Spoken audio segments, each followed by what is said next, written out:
O embaixador Ernesto Araújo, ex-ministro de Relações Exteriores, ao comentar no programa Código Fonte a audiência pública realizada na Câmara dos Deputados dos Estados Unidos sobre as violações de direitos humanos no Brasil, expôs os mecanismos que servem como suporte para a tirania instalada no Brasil com a união entre o governo Lula e o STF. O diplomata expôs como alguns intelectuais criam um arcabouço para justificar ações autoritárias contra cidadãos, enquanto ignoram as verdadeiras ameaças a qualquer sociedade democrática. Ele citou um texto que parecia alertar sobre a destruição das democracias pelos próprios governos, mas que apontava na direção errada, ignorando os atos que estão de fato destruindo a democracia.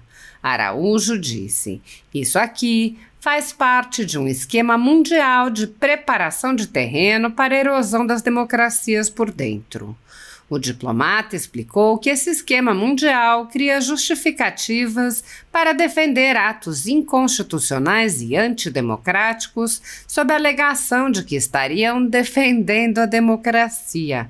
Araújo disse: "Existe em faculdades de direito, sobretudo, mas não só, espalhadas pelo mundo. Existe essa criação de uma preparação de terreno para a transformação das democracias em totalitarismos de dentro, pela mão de seus judiciários, pela mão de seus corruptariados, pela mão de suas alianças entre judiciários e políticos corruptos. O Brasil é uma das grandes presas para esse pessoal, um dos grandes alvos. Talvez o maior seja os próprios Estados Unidos." Ernesto Araújo expôs o erro lógico básico presente nessa teorização. Ele disse: "Eles tomam como verdades, tomam como premissa aquilo que eles precisariam provar. A premissa deles é de que Trump é uma ameaça à democracia, Bolsonaro é uma ameaça à democracia. Então essa é a premissa básica. A outra premissa é que quando existe uma ameaça à democracia, você deve fazer qualquer coisa contra ela, mesmo que seja antidemocrático. E a conclusão, então, que pode fazer qualquer coisa contra esses projetos de direita." O diplomata explicou: "Isso é um erro lógico básico. Você não pode partir de uma premissa que você, na verdade, tem que provar. Cadê a prova? Cadê os elementos para você chegar a essa premissa?" Araújo relatou que há centenas de trabalhos partindo desses pressupostos para criar o arcabouço que é utilizado por ministros da Suprema Corte Brasileira para perseguir cidadãos com apoio e prestígio de outras cortes, sobretudo europeias. Ele disse: "Isso tudo é um imenso sistema, não só americano, não só brasileiro. Está pelo menos por todo o Ocidente.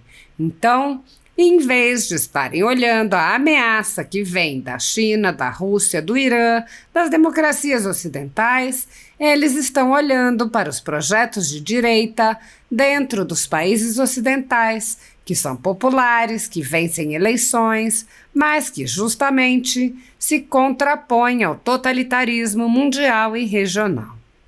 O diplomata expôs que o convidado da esquerda para audiência pública no Congresso americano difundiu esse arcabouço teórico e disse: "Me pareceu sintomático que seja um representante dessa linha de propaganda acadêmica que tenha sido chamado para essa audiência."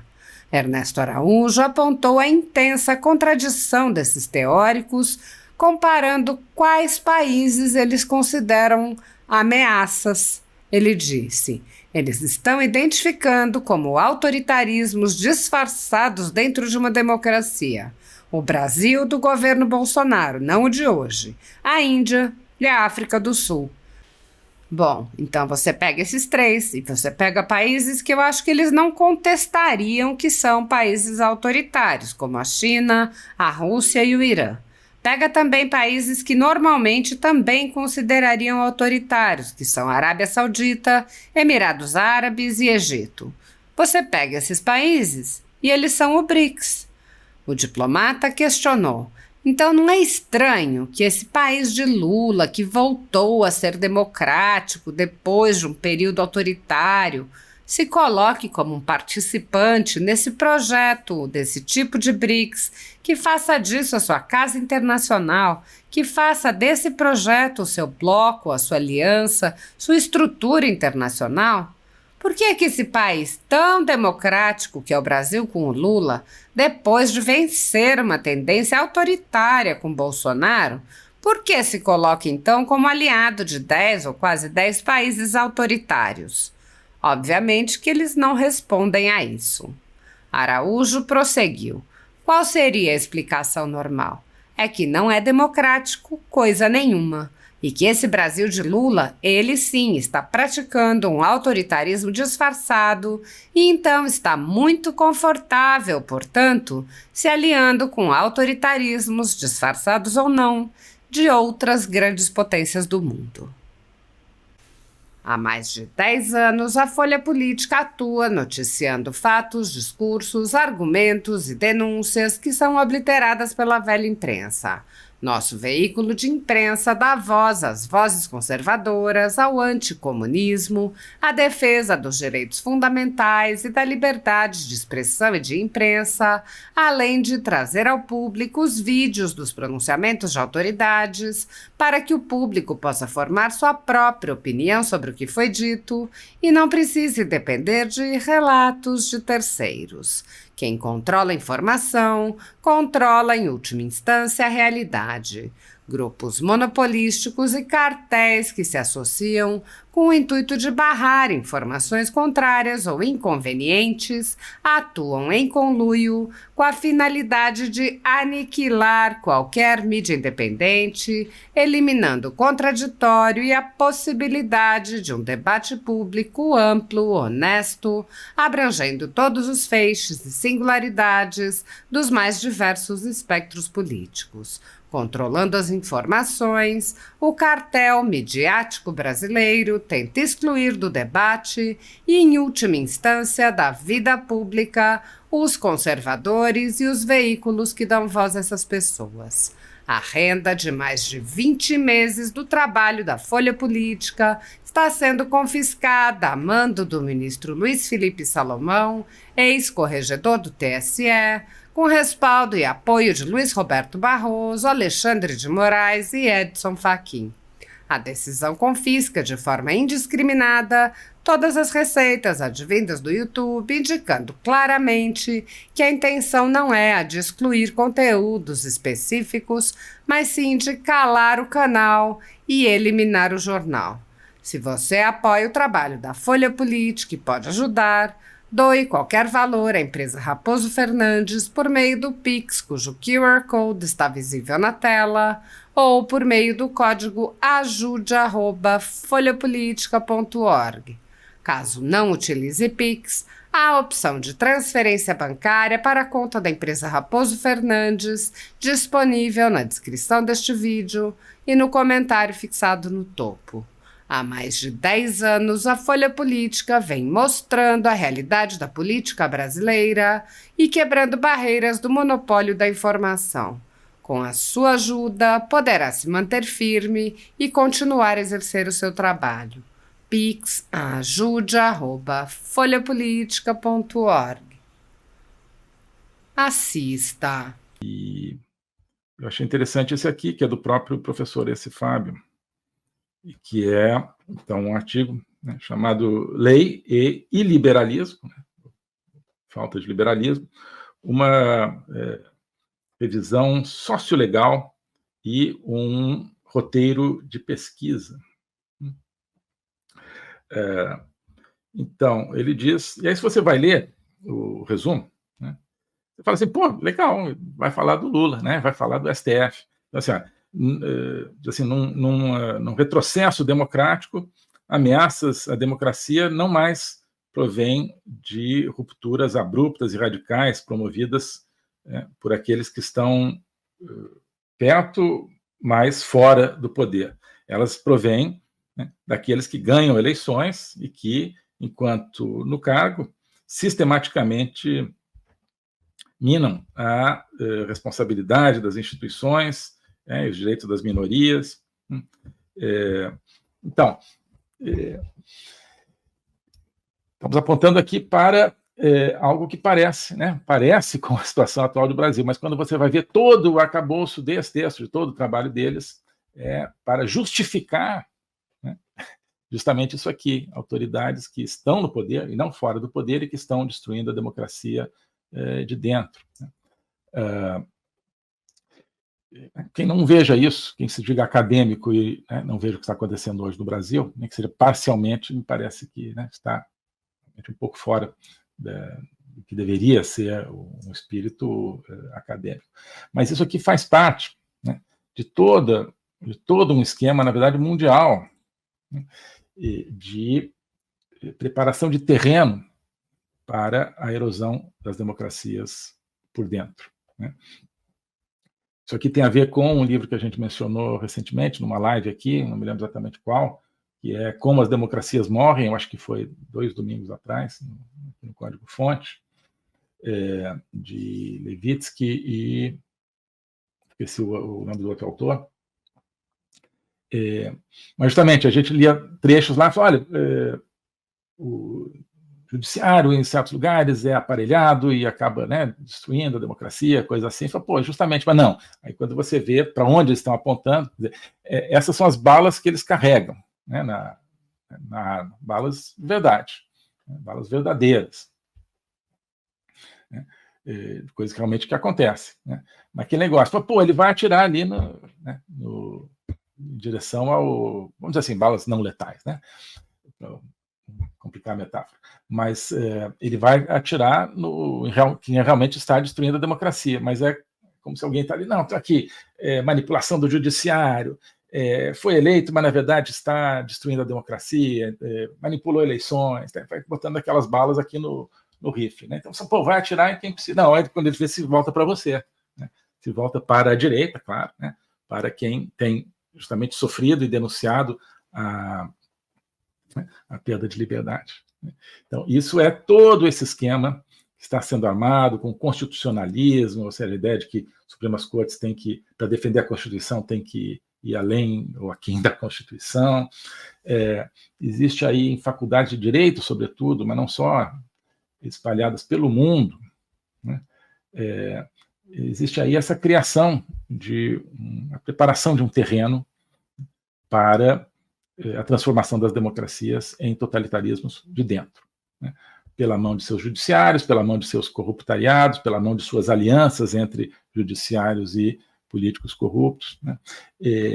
Então, o Brasil é uma das grandes presas para esse pessoal, um dos grandes alvos, né? Talvez o maior sejam os próprios Estados Unidos, né?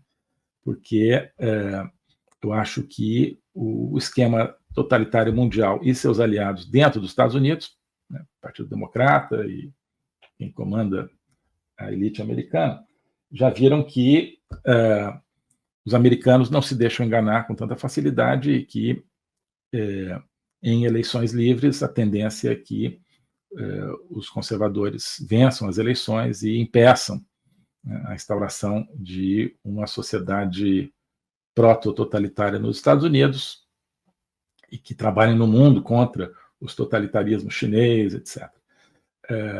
Então, esse pessoal começa a querer... Olha, Trump é uma ameaça à democracia, né? Então, se o Trump ganhar, na verdade, ele não tem legitimidade, porque ele... por quê? Porque ele ameaça a democracia. Mas por quê? Porque ele não sei. Mas, nunca dão essa resposta. Mas eles tomam como... Na verdade, eles tomam como premissa aquilo que eles precisariam provar. Né? A premissa deles é de que Trump é uma ameaça à democracia ou que Bolsonaro é uma ameaça à democracia. Né? Então, essa é a premissa básica. A outra premissa é de que, quando existe uma ameaça à democracia, você deve fazer qualquer coisa contra ela, mesmo que seja antidemocrático, e a conclusão, então, de que pode fazer qualquer coisa contra esses projetos de direita. Né? Agora, isso é um erro lógico básico. Você não pode partir de uma premissa que você, na verdade, tem que provar. Cadê a prova? Né? Cadê os elementos para você chegar a essa premissa? Não. Então, são páginas e páginas e livros, e centenas de páginas e de falas e de vídeos e de discursos que sempre partem de um suposto básico, né? Todo mundo sabe que Trump ameaça a democracia, todo mundo sabe que o Bolsonaro ameaça a democracia, então não precisa provar. E se cria, então, esse arcabouço, que é um arcabouço no qual se embebem ministros da Suprema Corte brasileira, né, e recebem, né, prestígio de cortes aí, americana não, mas europeias, sobretudo. Não, realmente, vocês têm que... Esquece a Constituição de vocês aí, tem ameaça à democracia de extrema-direita no seu país, né? Tem.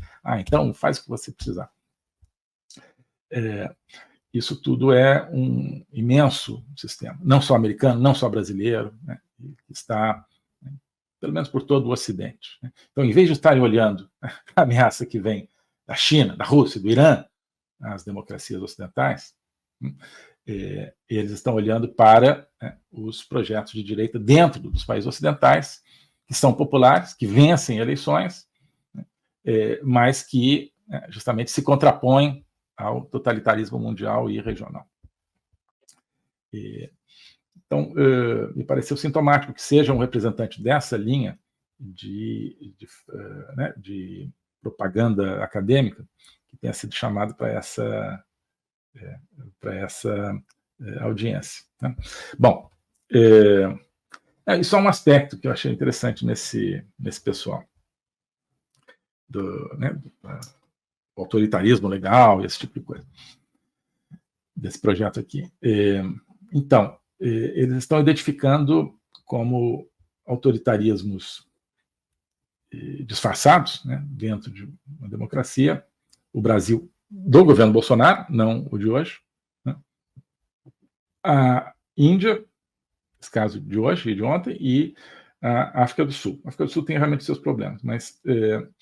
Então, peguemos. Então, quais são os países em que eles consideram que existe uma democracia de fachada, mas, na verdade, existe autoritarismo? O Brasil, até 2022, a Índia e a África do Sul. Bom, então você pega esses três. Você pega países que eu acho que eles não contestariam que são países autoritários, como a China, a Rússia e o Irã. Né? Você pega dois países que, normalmente, três países que eles... normalmente também considerariam autoritários, que são a Arábia Saudita, Emirados Árabes e Egito. Você pega esses países, eles são o BRICS. Né? São o BRICS. Então, Índia, África do Sul, China, Rússia, Irã, que entrou agora, Arábia Saudita, que entrou agora, Emirados Árabes, que entrou agora, Egito, que entrou agora. Para mim, aliás, fazendo um parênteses, Arábia Saudita, Emirados Árabes e Egito estão numa categoria um pouco diferente. São regimes fechados, mas completamente diferentes de Irã e tal. Enfim. Mas então, são autoritários, certamente eles classificariam como autoritários. Então, para eles, o BRICS é só país autoritário. Só país autoritário. Alguns não disfarçados e outros disfarçados. Né? Menos o Brasil de Lula. Né? O Brasil de Lula, então, é um país direitinho, que voltou a ser democrático. Mas, então, não é estranho que esse país de Lula, então, voltou a ser democrático depois de um país autoritário, se coloque como um participante nesse projeto, desse tipo de BRICS, né, e faça disso a sua casa internacional, digamos, que faça desse projeto o seu bloco, né, a sua aliança, né, a sua estrutura internacional. Né, por que esse país, né, tão democrático, assim, agora que é o Brasil com Lula, né, depois de vencer uma tendência autoritária com Bolsonaro, por que ele se coloca, então, como aliado de quase 10 países autoritários? Obviamente que eles não respondem a isso. Não respondem a isso. Qual que seria a explicação normal? É que não é democrático coisa nenhuma aí, que esse Brasil de Lula, ele sim é que está praticando um autoritarismo disfarçado, né? E então está muito confortável, portanto, se aliando com autoritarismos disfarçados ou não de outras grandes potências do mundo. Oi, pessoal. Hoje eu queria convidar você, cada um de vocês, para fazer parte de um projeto, que é a Academia Folha Política. A Academia Folha Política é mais do que um curso, simplesmente. Ali dentro tem o meu curso de logopolítica, agora também o curso sobre juristocracia, totalitarismo e resistência política. Tem outras iniciativas, como a Agenda 2030, de comentário de atualidades, tem vários vídeos, mas isso tudo cria um espaço. Não é apenas uma coleção de produtos individuais. Isso é um espaço de reflexão, um espaço de conexão entre as pessoas e, sobretudo, um espaço de autoconhecimento. Ali a gente está construindo um caminho, uma viagem para que cada um se conheça melhor a si mesmo, isso é a base de tudo, também para que nós, como brasileiros, conheçamos melhor o nosso país, nós conheçamos melhor o tempo que nós vivemos no nosso mundo, que nós conheçamos melhor também a nossa civilização, a civilização ocidental. Isso tudo cria uma atmosfera de conhecimento. E o conhecimento é que conduz à liberdade, que conduz à libertação. Então, esse é o convite que eu queria fazer.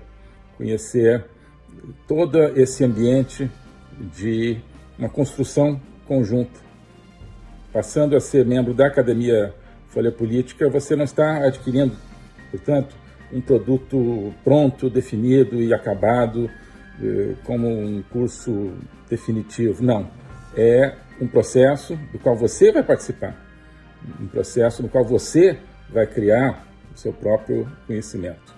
Tá bom? Então aqui tem a descrição, tem o link para ingressar na academia, tem a opção anual, a opção mensal, e eu tenho certeza que quem entrar vai se entusiasmar com esse projeto, vai se entusiasmar com essa construção.